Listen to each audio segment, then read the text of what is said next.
guys, and welcome back to another movie review. So I went and saw the new Lilo and Stitch, actually literally day one of it being out, and yes, I put on my Pink Pom Puff hoodie for specifically this because thematically appropriate.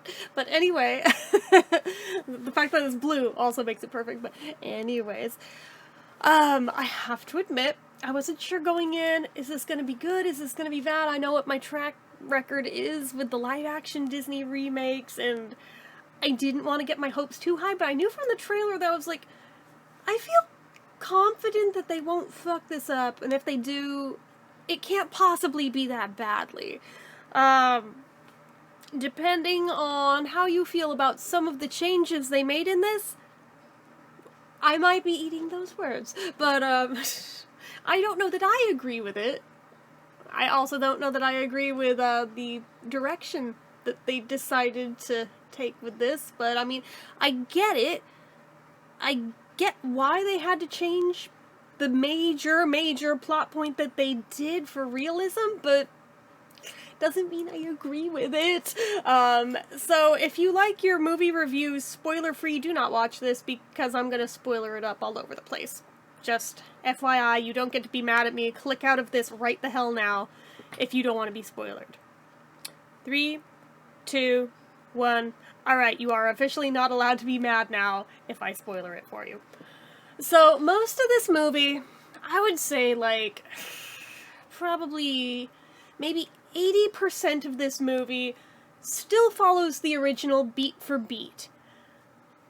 It's that other 20% where they kind of went rogue with how much they changed. Like, for one thing, like, I have to admit, one of the first things that just kind of hit me in the face and took me out of the moment of wanting to be back in the Stitch universe and everything. I know that Jumbo could not be voiced by the same voice actor that it was in the original, because David Ogden Stiers is dead now. So I figured we'll probably get at least a sound-alike, right? No, we got like Zach Galifianakis. Jumbo was done dirty. That is all I will say on it. Just, he was done dirty. And I'm not just talking about the voice either. I'm talking about the entire way that they've refashioned his personality. This is no longer Jumbo as far as I am concerned. This is like Skinwalker Ranch shit version Jumbo. So that's right off the bat. Just stuck in my craw. The opening sequence with, like, the Grand Council woman, is that what she's called? I think it's Grand Council woman. A lot of it is the same, but there's enough change to where you're going, huh. Alright. Maybe it'll grow on me, I don't know.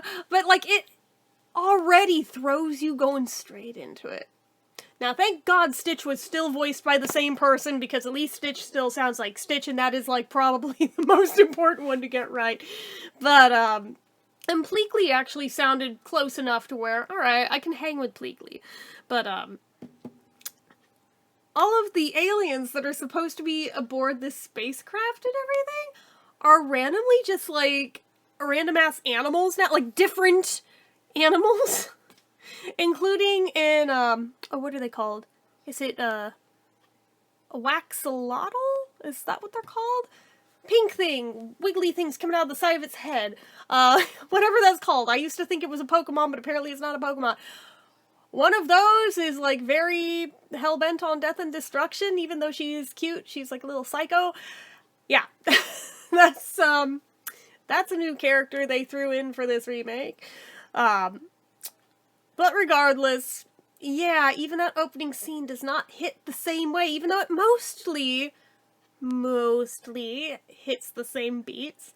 I will say that Captain Gantu has been completely erased from this version, so just keep that in mind as well in your head.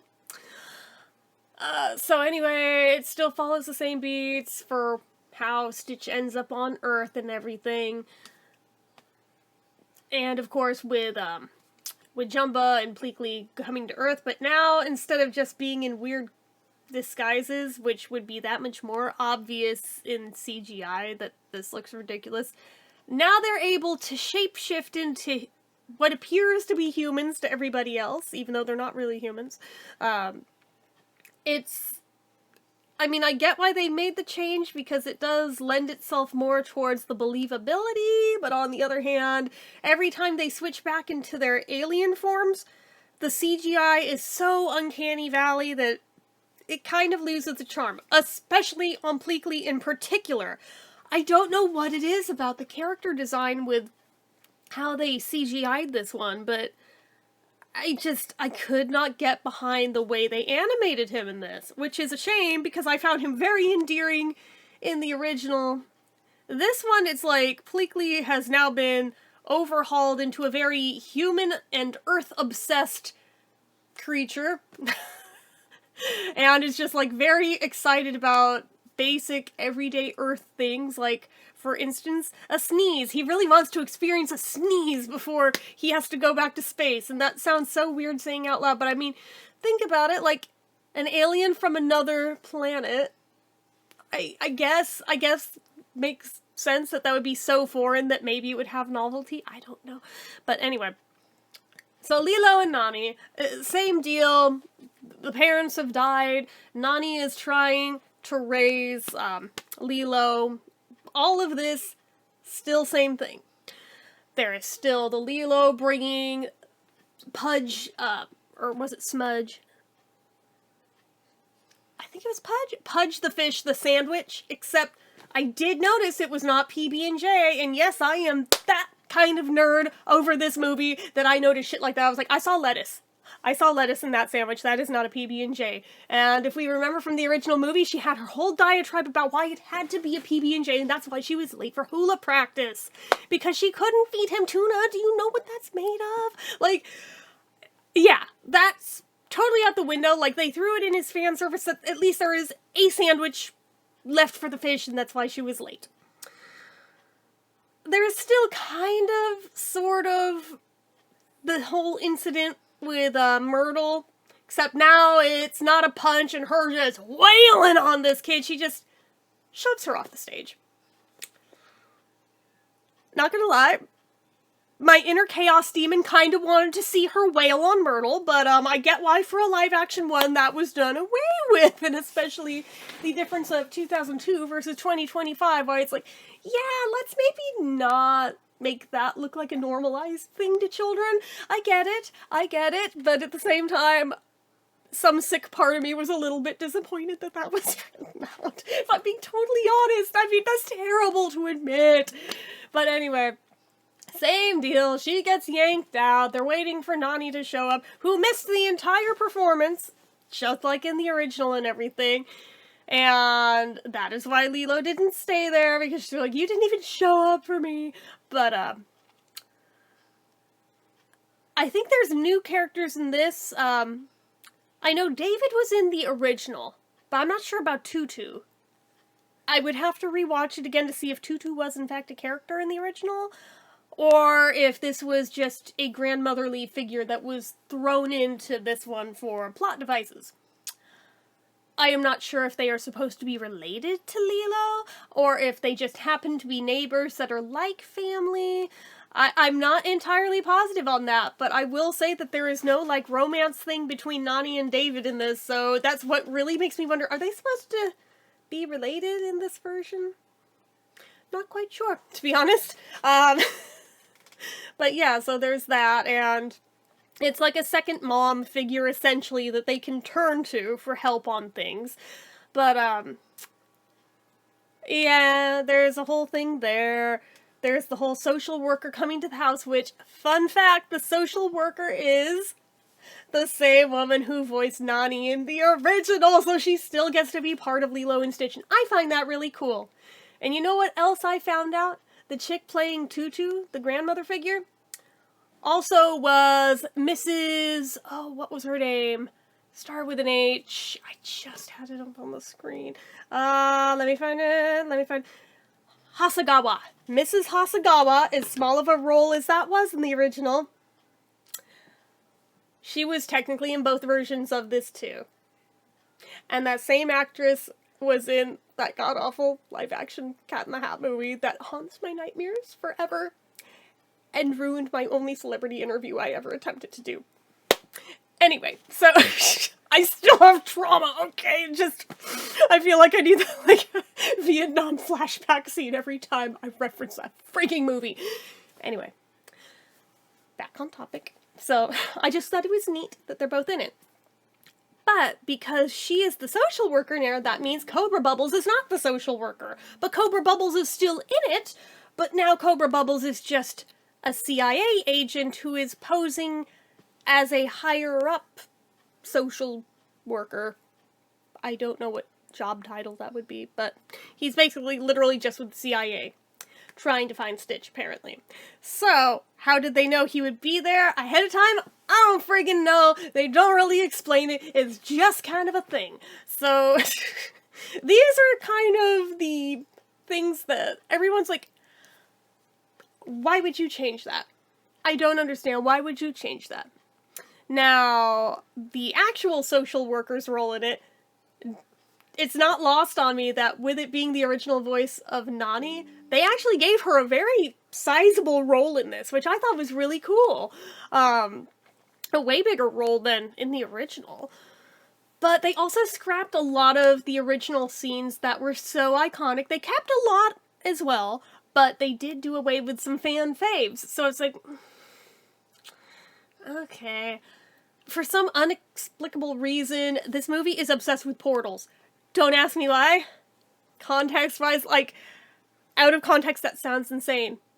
But I'm so serious. If you watch this, you'll see what I'm talking about. It's like, they learn how to animate them for CGI, and they wanted to make the full use of them at every damn stop throughout this movie, and honestly, after a while, after the first couple times, it's like, God, again, it's like, I was starting to groan a little bit, like, dude, do we have to? Like, we get it. You have a portal gun. It's not that cool, actually, but I get why for, like, the last scene of the movie, why they had to have it so that they could make it possible for the last scene of the movie. But, like, most of the times it was used, it was just like, oh, somebody really just wanted to flex their CGI skills here. There's really no actual plot purpose for this to be a thing. Got it. Got it. So, I mean, there's that. That's a fairly different swing of this. There's a considerably less amount of Elvis music in this, which is a little bit disappointing now that I've kind of made peace with Elvis and his music. Figures. But, yeah, there's less of that. There's more of, like, the Stitch shenanigans. I don't know if that's the word I'm looking for here. But they definitely included some new ones, as well as having fan faves, but they definitely have new ones too, and there's a lot of them. But one thing that it caught me off guard was that the animated version, more of the story is about Stitch specifically. The live-action movie, it is much more about Nani and Lilo. Which, again, makes sense. I understand the shift of point of view here and the focus, but it is one of those things where it's like, alright, okay. I don't entirely hate that choice, especially for how adorable the kid that they cast as Lilo. She is freaking precious. It's one of those things where it's like, if you don't freaking love this kid by the end of the movie, you have no heart. I'm just gonna say it. She's that cute. She's that endearing. And she is one hell of a screamer. Oh my god, she does a lot of it in this movie. If you wait till it hits Disney Plus, don't try to watch this movie with headphones. Otherwise, RIP your eardrums. She screams a lot over a lot of different things. And it is one of those high-pitched, shrieky screams. So it's like, damn. I almost kind of worry for her vocal cords in the future. It's like, please don't blow those out. You're awfully young. As somebody who did damage to her vocal cords doing that a lot, please don't do that. But anyway, so there's that. But like I said, most of the movie follows the same course as the original with some tweaks here and there. Until the ending. here's the big bombshell spoiler. So again, last chance to click out of this if you don't want to hear it. Nani does in fact lose custody of Lilo in this one. She does not get her back. She goes to Tutu next door and David, under the supervision of Cobra Bubbles, and Pleakley as well. But, yeah. That's the whole thing. That is the whole thing. And I suppose it should have been a little bit of a precursor that Tutu is the one that brought Lilo to get Stitch, or the dog, in the first place from the shelter, and went right over Nani's head and did that like a parent would. Maybe that was supposed to be a hint that it was coming. I didn't see it coming, so I was just like sucker punched by that choice. It was like, wait, what do you mean she's losing custody? No, don't you play with my feelings like that. No. And I was figuring, nah, there's gotta be some twist right at the end where, nah, she eventually gets her back right. No, she doesn't. Because she has to go to college, so she can be a marine biologist. Yes, you can hear the sarcasm in my voice as somebody who did not go to college and thinks college is very unnecessary for like 90% of people in real life. But anyway, I was like, really? Really? She is going to lose custody of her little sister, the only family member she has surviving, so she can go to college? Ew. Like, no thank you. That is a horrible ending. Why would you do that? Although there is a sweet scene at the end where she is in fact at college and they're like video chatting while Nani's in her dorm, and Stitch uses the portal gun so Nani can come through and cuddle her. But yeah, spoiler, I know. Like I said, I'm pretty sure the whole reason for the portals was just so that damn moment could happen. But it was like, I am still emotionally damaged 2 days later by that difference in the plot ending of her losing Lilo. Like, I'm sorry, I am not okay with that. Like, no. Oh god, as somebody who grew up the parentified child in my household, that was like the worst case possible scenario I always feared with my life might happen one day. Thank god it never ever did, but like, I think it just hit me on a visceral level and triggered the shit out of me. Because I was just like, no, you can't, you have to, like, self-sacrifice on every possible level to keep that kid. What the hell? Why would you walk away to go to fucking school? That's stupid. Like, what? I don't like that they changed that. I could forgive the absolute bastardization of Jumba. I could forgive them writing out Gantu. I cannot forgive them giving up custody of Lilo. I'm sorry, I cannot. It didn't make me hate the movie, but on the other hand, it definitely docked it down a whole ass point in my rating for that ending. Again, does it make sense logically when thinking about if this were a real life situation, would the best thing for the kid be to take her out of that unstable situation, put her in a more stable one? Yes. Does it mean I agree with it personally? No. So, I don't care. I said what I said. So, I mean, I dock a point for that. I dock a half a point for the bastardization of Jumba. Hell, even the Uncanny Valley with some of the CGI. I guess my rating would be somewhere between a 3 and a 3.5 out of 5. I mean, it's not the worst. It is still better than most of the Disney live actions I have seen, because on one hand it is fairly faithful to the original source material without being so samey that it's just like the Lion King fiasco, but at the same time not so different that we have like a Snow White situation. It's, like I said, it comes down to your own perspective of how much is that plot change going to bother the shit out of you or not. If that's going to ruin it for you, maybe you don't want to see this version, actually. If that will not ruin it for you, go for it, because it's still a fun movie. It's still very, very cute. The acting in it was actually really well done by all involved, except Zach Galifianakis. But, sorry, I'm not over it. But everything else was pretty well fine. I had a great time watching it anyway. But that ending, though, I cannot get behind that ending. It still makes me want to cry. Yes, I may have cried like a little bitch in the theater. Yeah, I had these out to try and hide it, but then I remember these aren't very dark. People are still going to be able to tell when I walk out. Thankfully, it was a fairly empty showing. There was maybe 3 rows of other people there, which was surprising for day 1 on, like, the second showing.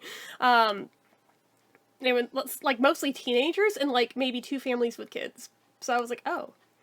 And here my sister didn't come with me because she thought it was going to be overrun with kids and she didn't want to deal with it. And I'm over here like, I am willing to risk that. Because I remember seeing the Mario movie, and actually I thought the little kids getting overly excited and, like, rowdy in the theater, it added to it for me. Because, I mean, I remember being that little kid who'd, like, audibly squeal over every exciting part of a movie. That, to me, is endearing, and I love that for them. And no, for me, that adds to the experience. It does not detract. As long as nobody has a screaming, crying baby in there, I'm fine. If you have a screaming, crying baby, take them outside, console them, come back in. Do what you gotta do.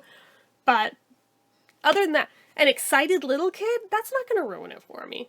This is meant for them. So, who am I to be upset at that? But my sister felt differently. So when she found out it was mostly deserted, she was hella mad she didn't go day 1 with me, when she very well could have, but them's the breaks. But, anyways, yeah, those are my thoughts on the remake of Lilo and Stitch, but God, for as much of a classic and a legend as the original is, I'm just still shell-shocked that you did what to my baby Stitch? By the way, there's also a scene where they make it look like Stitch died, but they revive him, but, like, still, bro, I may have cried like a little bitch over that too, alright, but anyway. I digress. Anyway, that's it for this one, so as usual, you know what to do. If you like this video, go ahead and give it a like. If you're not already and you'd like to be, click subscribe, hit that notification bell icon so you never miss an upload, leave comments down below. Make sure you're following my social media accounts, my Facebook fan page, my Twitter, my Instagram, my eBay, my Reddits, everything and more, it's all down below. And if you like what I do here on this channel and you'd like to help support it, the donation link, as always, is down in the description. Get your name on the end card for a month from the time of donating. Anyway, guys, until next time, see ya.